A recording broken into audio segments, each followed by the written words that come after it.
रोकने की अपील की। इन्होंने मिस्र की सियासी जमातों से पुरअमन और तामीरी तरीके से इस बहरान को हल करने पर जोर दिया। बान की मून ने कहा कि बहरान के हल के सिलसिले में अक़वाम मुत्तहिदा मुनासिब ताउन फराहम करने के लिए तैयार है। Bureau report, ETV news. और पेश आज की तिरछी नजर।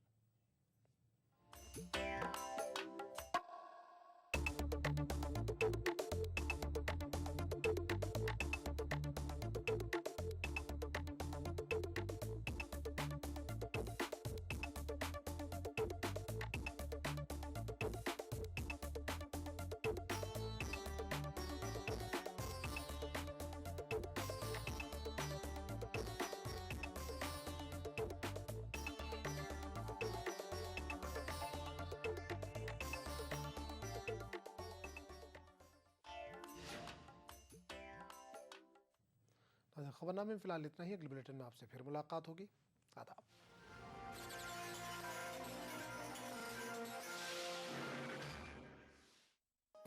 इस प्रोग्राम को पेश करने में ताउन किया न्यू बूमर जेली। थोड़ा खेलो थोड़ा खाओ। बंगर सीमेंट, सस्ता नहीं सबसे अच्छा।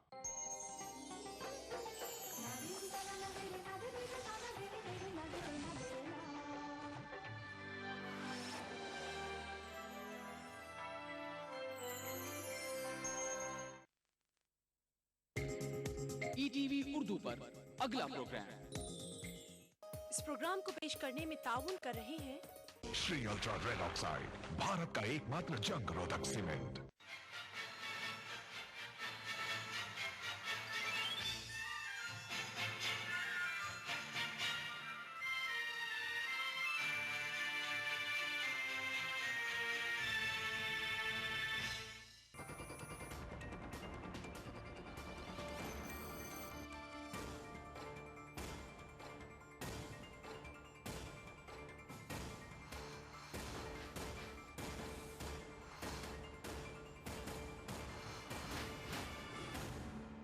नमस्कार, मैं हूं हरिशंकर व्यास।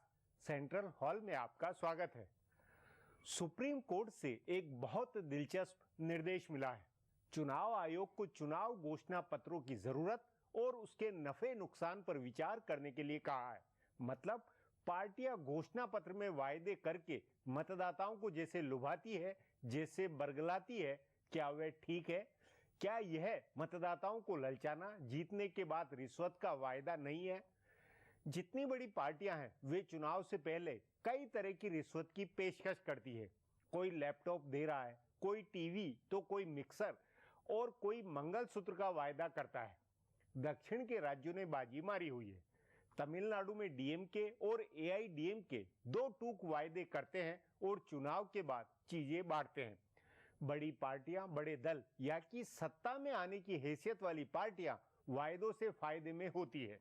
इनके आगे छोटी पार्टियां या निर्दलीय बेचारे वायदा नहीं कर पाते हैं। एक पार्टी के घोषणा पत्र के आगे निर्दलीय का घोषणा पत्र मतलब वाला नहीं होता। मतलब घोषणा पत्र से चुनाव के वक्त बराबरी के मुकाबले की आदर्श स्थिति नहीं बनती है। इसलिए क्यों न घोषणा पत्रों पर पाबंदी लगे। चुनाव आयोग उसे मतदाताओं को खरीदने और असमान मुकाबले का जिम्मेदार कारण माने। आज इस पर चर्चा है, मगर उससे पहले सुर्खियां और राजकाज। शुरुआत सत्ता गलियारों की गपशप से करते हैं। भारतीय जनता पार्टी के नेता कांग्रेस की रणनीति के आगे असहाय दिख रहे हैं। कर्नाटक से लेकर झारखंड और बिहार तक में कांग्रेस ने भाजपा को सत्ता से बाहर करने की रणनीति बनाई और इसे बिल्कुल लिखित पटकथा के अंदाज में अंजाम तक पहुंचाया। भाजपा के नेता खुद ही कांग्रेस की रणनीति की सफलता से अचंभित हैं। कर्नाटक में भाजपा की सरकार थी। जब मुख्यमंत्री VS येदियुरप्पा को लेकर विवाद हुआ तो राज्यपाल हंसराज भारद्वाज ने कई बार उनके खिलाफ बयान दिया, लेकिन बाद में येदियुरप्पा राज्यपाल से मिलने लगे और अंततः भाजपा से बाहर हो गए। इसका नतीजा यह हुआ कि भाजपा चुनाव में बुरी तरह हारी। ऐसे ही झारखंड में झामुमो के समर्थन से भाजपा की सरकार चल रही थी, लेकिन कांग्रेस प्रभारी शकील अहमद ने झामुमो नेता हेमंत सोरेन के मन में मुख्यमंत्री बनने की ऐसी आस जगाई कि उन्होंने भाजपा से नाता तोड़ लिया और भाजपा सत्ता से बाहर हो गई। ऐसे ही कांग्रेस के नेताओं ने नीतीश कुमार के मन में प्रधानमंत्री बनने की ऐसी आस जगाई कि वे भाजपा से अलग हो गए और भाजपा के हाथ से सत्ता निकल गई। पिछले 2 साल में भाजपा ने 5 राज्यों में सत्ता गंवाई है। दोनों पार्टियों की रणनीति का फर्क यह है कि भाजपा कहीं भी कांग्रेस के अलायंस में फूट नहीं डाल पाई है।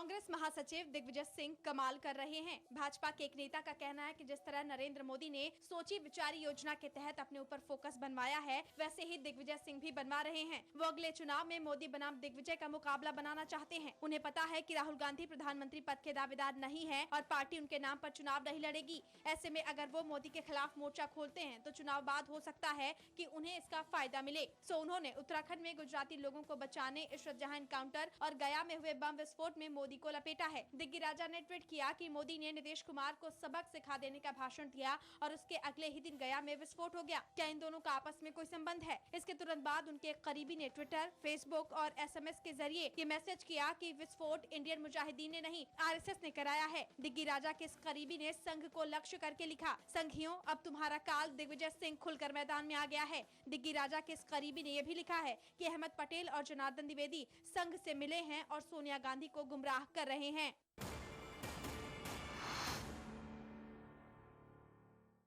बिहार के मुख्यमंत्री नीतीश कुमार के अब हर मसले पर केंद्र सरकार का समर्थन करेंगे। यह लाख टके का सवाल है, क्योंकि किसी भी विवादित मसले पर अब नीतीश कुमार का बयान नहीं आ रहा है। कांग्रेस के नेताओं का मानना है कि कम से कम 4 ऐसे मसले हैं जिन पर केंद्र सरकार को नीतीश कुमार की मदद चाहिए। हालांकि इस बारे में उनसे औपचारिक बात नहीं हुई है, लेकिन कांग्रेस को भरोसा है कि नीतीश मदद करेंगे। नीतीश कुमार केंद्र सरकार की मदद करते हैं या नहीं, इसकी परीक्षा 1 महीने में होगी। सरकार ने खाद्य सुरक्षा कानून का अध्यादेश लागू कर दिया है। इसे संसद के मानसून सत्र में पास कराना है। उस समय नीतीश समर्थन कर सकते हैं। उसी सत्र में भूमि अधिग्रहण बिल भी लाने की योजना है। उस पर भी जदयू का रुख देखने लायक होगा। NCTC के मसले पर अब केंद्र को भरोसा है कि नीतीश कुमार उसका साथ दे सकते हैं। इसके अलावा चौथा मामला संचार घोटाले की जांच कर रही JPC का है। उसे भी मानसून सत्र के आखिरी दिन तक अपनी रिपोर्ट देनी है। इसमें जदयू ने सरकार का साथ दिया तो पासा पलट जाएगा। JPC के अध्यक्ष PC चाको की रिपोर्ट मंजूर हो जाएगी और मनमोहन सिंह व P चिदम्बरम को उलझाने की उम्मीद लिए बैठे भाजपा नेता हाथ मलते रह जाएंगे। अब आज की ताजा सुर्खियां, ये लीक से कुछ हटकर है। इनसे देश की दशा दिशा की हाल बूझ सकेंगे। कांग्रेस पार्टी खाद्य सुरक्षा कानून को अध्यादेश के जरिए लागू करने के केंद्र सरकार के फैसले का पूरा राजनीतिक लाभ उठाना चाहती है। इसका अधिकतम लाभ कैसे लिया जाए, इस पर विचार करने के लिए कांग्रेस अध्यक्ष सोनिया गांधी ने 13 जुलाई को अपनी पार्टी के सभी मुख्यमंत्रियों और कांग्रेस के प्रदेश अध्यक्षों की बैठक बुलाई है। इसमें खाद्य सुरक्षा कानून के बारे में बताया जाएगा। साथ ही उसका श्रेय लेने के लिए किस तरह से प्रचार करना है, उस बारे में भी विचार किया जाएगा। इस साल जनवरी में जयपुर में हुए चिंतन शिविर के बाद कांग्रेस नेताओं का यह सबसे बड़ा जमावड़ा होगा। खाद्य सुरक्षा कानून के जरिए देश के 82 करोड़ लोगों को 1 से 3 रुपए किलो की दर पर 5 किलो अनाज प्रति माह दिया जाएगा। सबसे पहले इसे दिल्ली में लागू किया जाएगा, जहां इस साल नवंबर में चुनाव है। गया के महाबोधि मंदिर में रविवार को हुए सिलसिलेवार बम धमाकों को लेकर भाजपा ने केंद्र सरकार की तीखी आलोचना की है। विस्फोट के 2 दिन बाद आज घटना स्थल पर पहुंचे भाजपा के राष्ट्रीय अध्यक्ष राजनाथ सिंह, वरिष्ठ नेता अरुण जेटली, रविशंकर प्रसाद आदि नेताओं ने केंद्र सरकार पर निशाना साधा। बिहार सरकार के प्रति अपेक्षाकृत नरम रुख दिखाते हुए भाजपा अध्यक्ष राजनाथ सिंह ने कहा कि जो खुफिया सूचना मिलनी चाहिए थी वह संभवतः नहीं मिली। उन्होंने यह भी कहा है कि केंद्र सरकार को बौद्धों के इस पवित्र तीर्थ स्थल के लिए सुरक्षा के खास इंतजाम करने चाहिए। इससे पहले भाजपा नेताओं ने मंदिर में जाकर पूजा अर्चना की और बाद में पत्रकारों से रूबरू हुए। पत्रकारों ने राज्य सरकार की विफलता के बारे में पूछा, तब भी भाजपा नेताओं ने केंद्र को ही जवाबदेह ठहराया। इस बीच खबर है कि CRPF और BMP ने मंदिर की सुरक्षा संभाल ली है। सुप्रीम कोर्ट ने राजद प्रमुख लालू प्रसाद को बड़ी राहत दी है। सर्वोच्च अदालत ने 15 जुलाई को निचली अदालत के फैसला सुनाने पर रोक लगा दी है।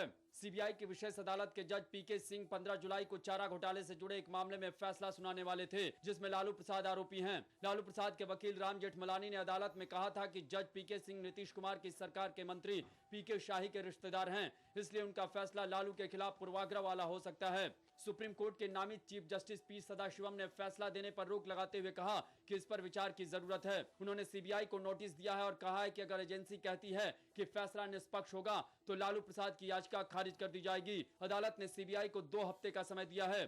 23 जुलाई को इस पर फिर सुनवाई होगी। अपने नौकर के साथ दुष्कर्म के आरोपी पूर्व वित्त मंत्री राघव जी को आज भोपाल पुलिस ने पुराने शहर के कोहेफिजा इलाके के एक फ्लैट से गिरफ्तार कर लिया है। भोपाल रेंज के IG उपेंद्र जैन ने बताया है कि राघव जी के नौकर राजकुमार दागी के लगाए आरोप के बाद से ही पुलिस उनको तलाश रही थी। गिरफ्तारी के समय उनकी पत्नी और बेटा उनके साथ थे। गौरतलब है कि राघव जी ने इस मामले में अग्रिम जमानत की याचिका दायर की थी, जिस पर आज सुनवाई होने वाली थी, लेकिन उससे पहले ही पुलिस ने उनको गिरफ्तार कर लिया। उत्तर प्रदेश में सत्तारूढ़ समाजवादी पार्टी ने 2 और सीटों के लिए उम्मीदवार घोषित कर दिया है। पार्टी इससे पहले प्रदेश की 80 में से 74 उम्मीदवार घोषित कर चुकी है। सपा महासचिव रामगोपाल यादव ने आज प्रेस कॉन्फ्रेंस करके बताया कि पार्टी प्रमुख मुलायम सिंह ने बांसगांव सुरक्षित सीट से गोरख प्रसाद पासवान और सलेमपुर से हरिवंश सहाय कुशवाहा को उम्मीदवार बनाया है। केरल कांग्रेस के सबसे बड़े नेता और रक्षा मंत्री ए.के. एंटनी ने साफ कर दिया है कि राज्य में मुख्यमंत्री नहीं बदला जाएगा। सोलर पैनल घोटाले की वजह से आरोपों में घिरे मुख्यमंत्री ओमान चांडी का बचाव करते हुए एंटनी ने कहा कि राज्य में किसी तरह का राजनीतिक संकट नहीं है और किसी को नहीं सोचना चाहिए कि सरकार में बदलाव होगा। उन्होंने कहा कि सरकार ने जांच के आदेश दे दिए हैं, उसके नतीजे आने तक इंतजार करना चाहिए। दूसरी ओर लेफ्ट पार्टियों ने मुख्यमंत्री को हटाने के लिए दबाव बनाया हुआ है। फिलहाल अब एक ब्रेक है, फिर राजकाज की खबर देने वाली बातें होगी।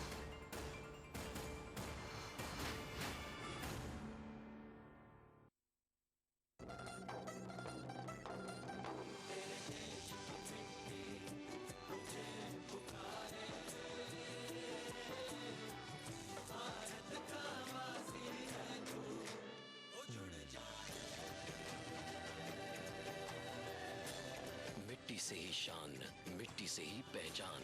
तो बनिए हिस्सा नेशनल पॉपुलेशन रजिस्टर का। कैंप्स शुरू हो चुके हैं। राष्ट्रीय जनसंख्या रजिस्टर, मेरी पहचान, मेरा अभिमान। नेशनल बॉल पेंटिंग के फाइनल मुकाबले में लकी, पप्पू और छुटकाऊ ने हिस्सा लिया। जहां लकी ने चौक मिट्टी, पप्पू ने पीओपी, वहीं छुटकाऊ ने केवल पुट्टी का बेस बनाया और कम पेंट का इस्तेमाल करते हुए दीवार को सबसे स्मूथ और खूबसूरत फिनिश दिया और ये प्रतियोगिता जीत। व्हाइट सीमेंट वाली JK wall putty is the best. सीलन से भी पपड़ी का कोई चांस नहीं होता, दीवारें बोल उठेंगी।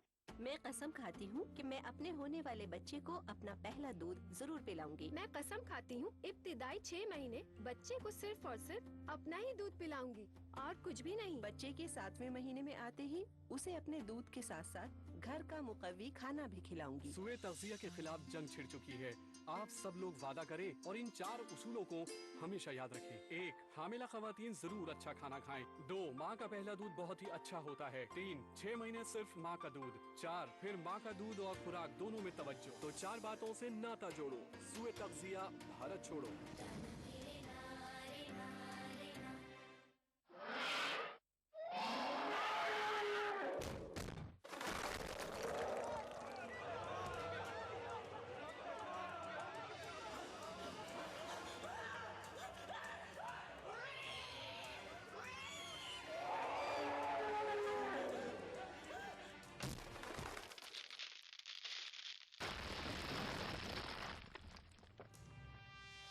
बांगर सीमेंट, सस्ता नहीं सबसे अच्छा। राजस्थान सरकार के 4.5 साल बेमिसाल आवासन मंडल ने भी किया कमाल। राज्य भर में 25,000 से ज्यादा मकानों का कुशल इंजीनियरों की देखरेख में निर्माण कर हर वर्ग के साथ ही गरीबों को भी दी अपने घर की सौगात। मंडल की हर कॉलोनियां सभी मूलभूत सुविधाओं से युक्त, हरे भरे पेड़ों से आच्छादित और प्रदूषण मुक्त। मकानों की गुणवत्ता को जांचने के लिए हर जगह परीक्षण केंद्र, आवंटी की समस्याओं के निदान के लिए बनाया नागरिक सेवा केंद्र। आवासन मंडल का यही है सपना, हर व्यक्ति का आवास हो अपना। उभरते कश्मीर के अनछुए पहलू, नई सोचो फिक्र, मुनफरिद तहजीब और रिवायात, जिनसे फूट पड़ते हैं कश्मीरियत के रंग। देखिए कश्मीर एक्सप्रेस पीर की रात 8 बजे और मंगल की शाम 6 बजे सिर्फ ईटीवी उर्दू पर। दक्कन की हर छोटी बड़ी सरगर्मी पर हमारी नजर, लेकिन आप तक पहुंचाते हैं सिर्फ वो खबर जो करे आपको बेदार। सियासत के गलियारों से रोजमर्रा की जिंदगी दक्कन के गोशे गोशे से आप तक खबरें पहुंचाता दक्कननामा, रोजाना शाम 6:30 बजे।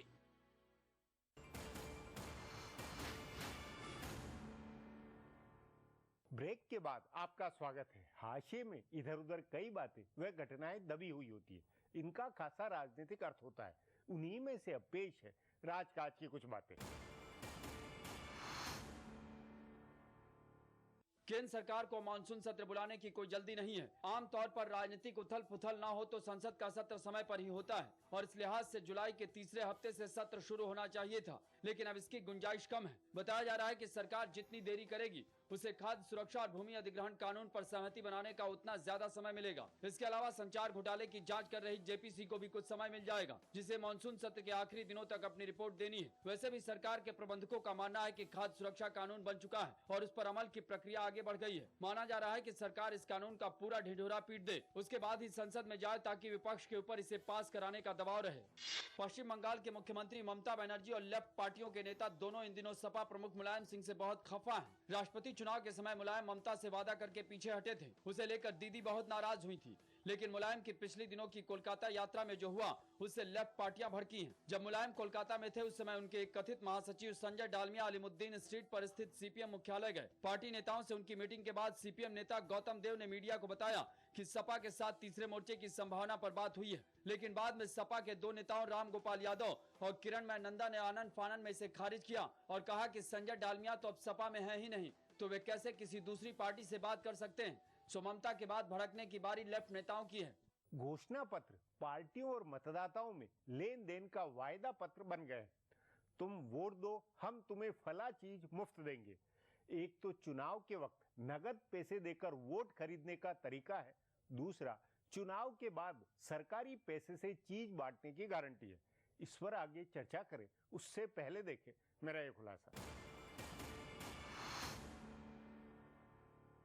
सुप्रीम कोर्ट ने राजनीतिक दलों के घोषणा पत्र पर कुछ जायज सवाल उठाए हैं। सुप्रीम कोर्ट के नामित चीफ जस्टिस पी सदाशिवम की बेंच ने बहुत बारीक बिंदु पकड़ा है। अगर केंद्रीय मंत्री सलमान खुर्शीद चुनाव प्रचार के दौरान कहते हैं कि उनकी पार्टी मुस्लिम आरक्षण देगी तो यह आचार संहिता का उल्लंघन है, लेकिन यही बात अगर उनकी पार्टी एन प्रचार के दौरान घोषणा पत्र में कहती है तो वह आचार संहिता का उल्लंघन नहीं है, क्योंकि 1952 में बने जन प्रतिनिधित्व कानून में यह छूट है कि चुनाव के दौरान पार्टियां अपना घोषणा पत्र जारी कर सकती हैं और उसमें जो चाहे वायदे कर सकती हैं। अब सवाल है कि अगर पार्टियों के नेता चुनावी सभा में अपना घोषणा पत्र पढ़ने लगे तो उसे क्या आचार संहिता का उल्लंघन माना जाएगा? यह गुड़ खाकर गुलगुले से परहेज करने जैसा है। तभी सुप्रीम कोर्ट ने चुनाव आयोग को निर्देश दिया कि वह घोषणा पत्र को लेकर नए दिशा निर्देश बनाए। इसके लिए चुनाव आयोग बहुत जल्दी राष्ट्रीय और प्रादेशिक स्तर पर पंजीकृत पार्टियों की एक बैठक बुलाकर इस पर विचार करने वाला है। या तो पार्टियों और नेताओं को चुनाव के दौरान घोषणा पत्र में या उससे बाहर कोई भी वादा करने की छूट देनी होगी, या तय करना होगा कि एक निश्चित समय सीमा यानी आचार संहिता लागू होने के बाद कोई पार्टी घोषणा पत्र नहीं जारी कर सकती है। हालांकि पार्टियां उसके भी उपाय निकाल लेंगी। जिस तरह अब 1 साल पहले उम्मीदवार घोषित होने लगे हैं, वैसे ही घोषणा पत्र भी काफी पहले जारी होने लगेंगे। बहरहाल पहले घोषणा पत्र का इस्तेमाल पार्टियां अपनी नीतिगत और वैचारिक लाइन बताने के लिए करती थी।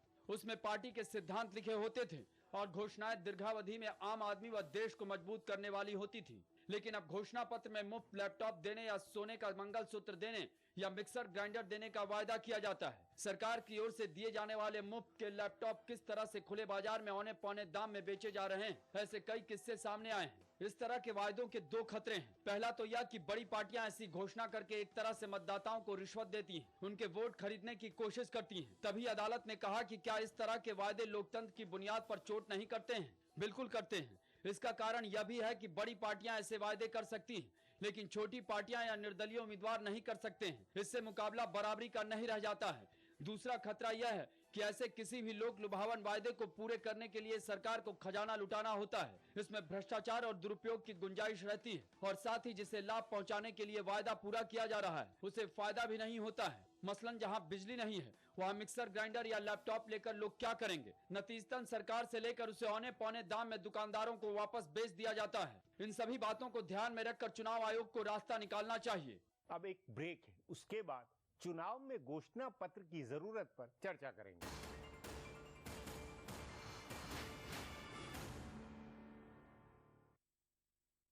अरे काका वो देखो, वाह क्या बात है। फुलवा का शौहर कितना मेहनती है।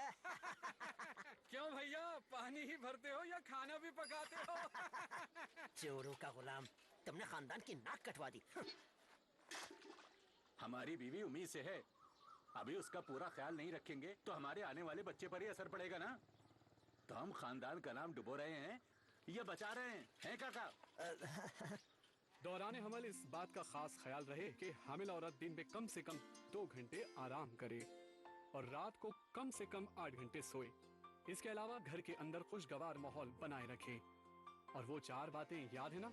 1. हामिला को अच्छा खाना, 2. माँ का पहला दूध अच्छा होता है. 3. 6 महीने सिर्फ माँ का दूध. 4. फिर माँ का दूध और खुराक दोनों में तवज्जो. तो 4 बातों से नाता जोड़ो. सूए तग़ज़िया भारत छोड़ो. राजस्थान सरकार का बिजली बचत और पर्यावरण संरक्षण की दिशा में अभिनव प्रयास. मुख्यमंत्री बिजली बचत लैंप योजना के तहत वर्ष 2013-14 की बजट घोषणा अनुसार 100 करोड़ की लागत से 2 CFL का 27 जून से 31 अगस्त 2013 तक 53 लाख उपभोक्ताओं को निशुल्क वितरण. कैंप में वितरण की जा रही 20 वाट की CFL 100 वाट के परंपरागत बल्ब के समान रोशनी देती है. 2 CFL प्रयोग करने से प्रत्येक उपभोक्ता को औसतन 175 यूनिट बिजली की वार्षिक बचत. CFL जो अशोक गहलोत साहब हमारे मुख्यमंत्री जी की बिना पे उन्होंने ये राहत BPL वालों को प्रदान की है. 2 CFL बहुत राहत मिलेगी. यहाँ ये CFL मिल रही है गवर्नमेंट की तरफ से, मुख्यमंत्री अशोक गहलोत ने. इससे बिजली बचत होगी, इसलिए किसान को भी फायदा है, बिजली उपभोक्ता को फायदा है, आम आदमी को फायदा है. ये सबसे बढ़िया स्कीम है.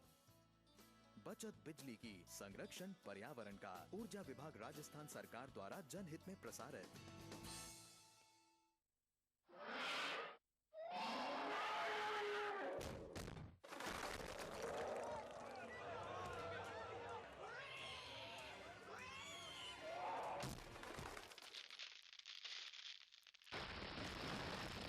सीमेंट सस्ता नहीं, सबसे अच्छा.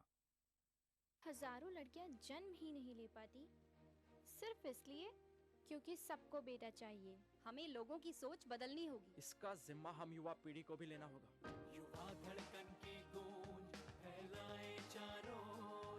लड़की लड़के का अंतर अब हम चाहे नो मोर. लिंग भेद का समाधान हो सकता है. इसके लिए जरूरत है आपकी भागीदारी की. आइए साथ मिलकर आगे बढ़ें. उभरते कश्मीर के अनछुए पहलू, नई सोचो फिक्र, मुनफरिद तहजीब और रिवायात जिनसे फूट पड़ते हैं कश्मीरियत के रंग. देखिए कश्मीर एक्सप्रेस पीर की रात 8 बजे और मंगल की शाम 6 बजे सिर्फ ETV उर्दू पर.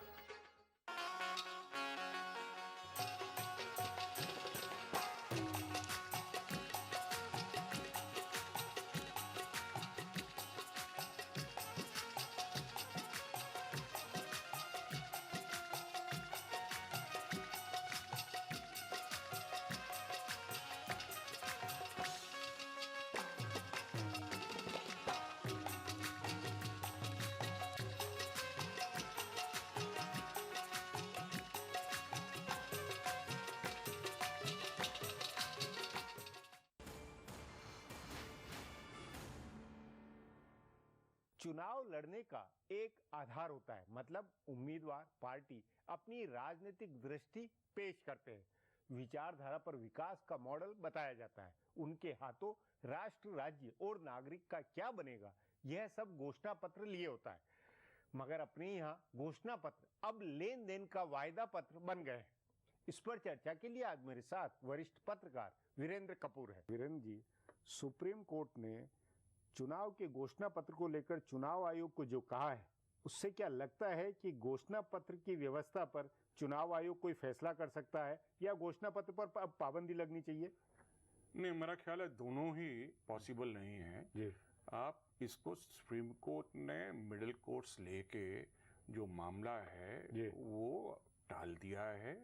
और मेरा ख्याल है कि जो अगर आप देखें जिस संदर्भ में सुप्रीम कोर्ट ने कहा है वो है कि एक तमिलनाडु के PIL किसी वकील ने करी थी. उसने कहा कि जब आप मिक्सी ग्राइंडर और टेलीविजन और ये सब देते हैं तो लेवल प्लेइंग फील्ड नहीं रहती है. तो उस पे सुप्रीम कोर्ट ने कहा कि भी इस पे हम कुछ कर नहीं सकते हैं. और इलेक्शन कमीशन को ये कहा कि आप जो रिकॉग्नाइज सारी पार्टियां हैं उनसे बातचीत करके कुछ रेखा बांधिए. पर मेरा नहीं ख्याल कि कुछ सुप्रीम कोर्ट या इलेक्शन कमीशन इसमें कुछ कर पाएगा, क्योंकि ये मामला ऐसा है जिसमें हर पार्टी अपनी सूझबूझ से अपनी जो टारगेट जिस मतदाता सेक्शन को करना है वो प्रॉमिस करती है. और आप कहें कि मिक्सी ठीक है और कलर टेलीविजन गलत है जी। तो वो जो लाइन है वो मुश्किल हो नहीं नहीं, लेकिन निर्दलीय या छोटी पार्टियां, एक निर्दलीय इस तरह के वायदों के सामने क्या कहेगा? कुछ नहीं कह सकता है। छोटी पार्टी ऐसा कोई वायदा नहीं कर सकती है, या सत्ता में जो आने वाला नहीं वो ऐसा वायदा नहीं, तो ये एक असमान माहौल, मुकाबला नहीं हो जाता चुनाव में कि भाई आप ऐसी स्थिति पैदा कर रहे हैं कि एक तरफ टीवी और लैपटॉप इसके सबके सपने दिखाते हैं, वायदे करते हैं, और दूसरी तरफ बेचारा कुछ नहीं कर सकता है, तो ये तो एक असमान व्यवहार तो हुआ। देखिए अभी निर्दलीय की बात अगर आप करें, मैं तो मानता हूं कि अभी जो है जो अरविंद केजरीवाल की पार्टी है उसकी दलील उसके लिए भी ये बात है। अब वो कहते, अब जो उनका ये घोषणा पत्र एक सिंगल पॉइंट है कि मैं बिजली के दाम कम करूंगा जी, है तो पॉइंट ये है कि वो कर पाएंगे नहीं कर पाएंगे, वो कल पावर में आएंगे तब नहीं, वो तो वायदा कर रही, लेकिन एक निर्दलीय ऐसा कोई वायदा नहीं, निर्दलीय की बात का तो कोई मतलब ही नहीं होगा, जबकि बहुसंख्यक चुनाव निर्दलीय लड़ते हैं। तो निर्दलीय लड़ते हैं तो निर्दलीय अपनी कॉन्स्टिट्यूएंसी में जहां तक कर पाते हैं अपना कह सकते हैं मैं ऐसा करूंगा कि मैं जो हूं अपनी कॉन्स्टिट्यूएंसी में हर बच्चे को जो जिसको जो शिक्षा के लिए पैसा नहीं है मैं दूंगा, वो उसको कोई मना नहीं करता है। पर सुप्रीम कोर्ट का जो कहना है उस दायरे को आप देखिए कि ये पक्की बात है कि पिछले दिनों खासकर ये जो प्रथा चली थी तमिलनाडु से चली थी कि साड़ी, टीवी, मंगलसूत्र से लेकर सब्जी, यहाँ तक कि गायें भी देना चालू कर दिया, और उसके बाद अब वो धीरे धीरे जो है नॉर्थ इंडिया में भी आ गई। अभी आप पिछले चुनाव में आपने देखा होगा कि समाजवादी पार्टी ने लैपटॉप बांटे, ये सब बांटे। पर ये कहाँ से चली? आप इसको देखिए, ये जो है ना नेचुरल प्रोग्रेशन है। 71 में आपको ध्यान होगा इंदिरा गांधी ने इस देश में सबको ये कह के कि गरीबी हटाओ, लड्डू बिल्कुल एक गरीबी नारा दिया, और 4 महीने के बाद गाजियाबाद में जाके ये बोलती है, सिर्फ 4 महीने के बाद उस चुनाव के, कि मेरे हाथ में जादू की छड़ी नहीं है कि मैं गरीबी हटाऊं।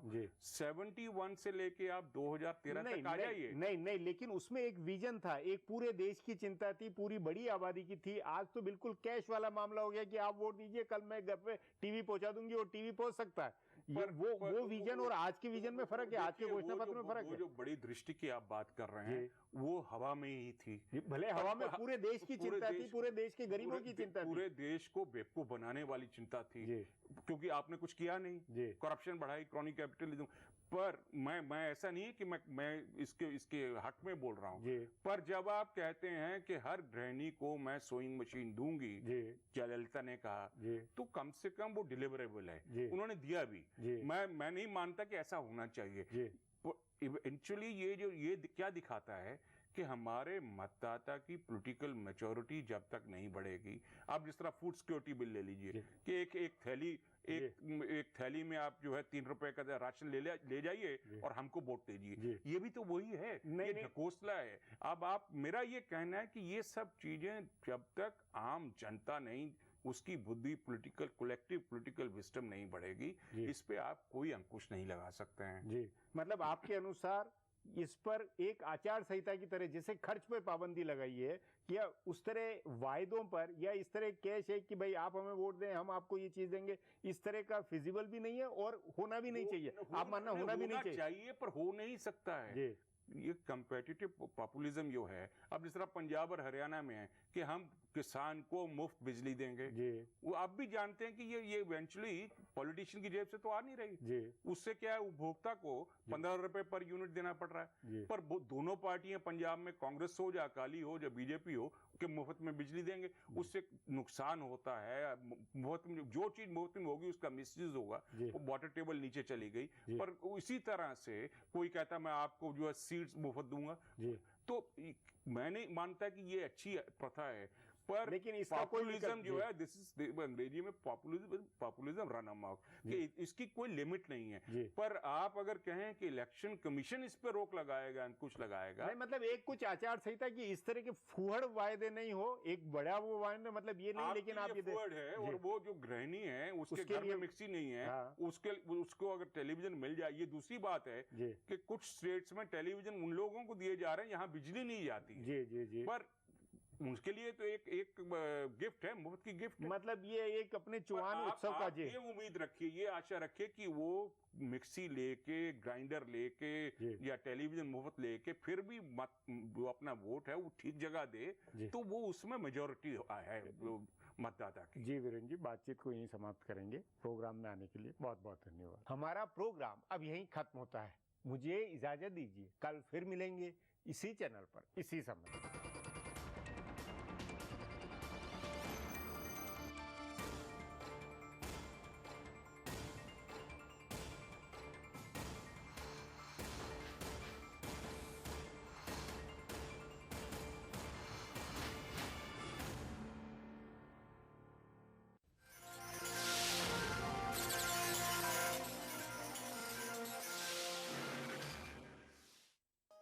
इस प्रोग्राम को पेश करने में ताउन किया Shri ultra red oxide, Bharat का एकमात्र जंग रोधक सीमेंट।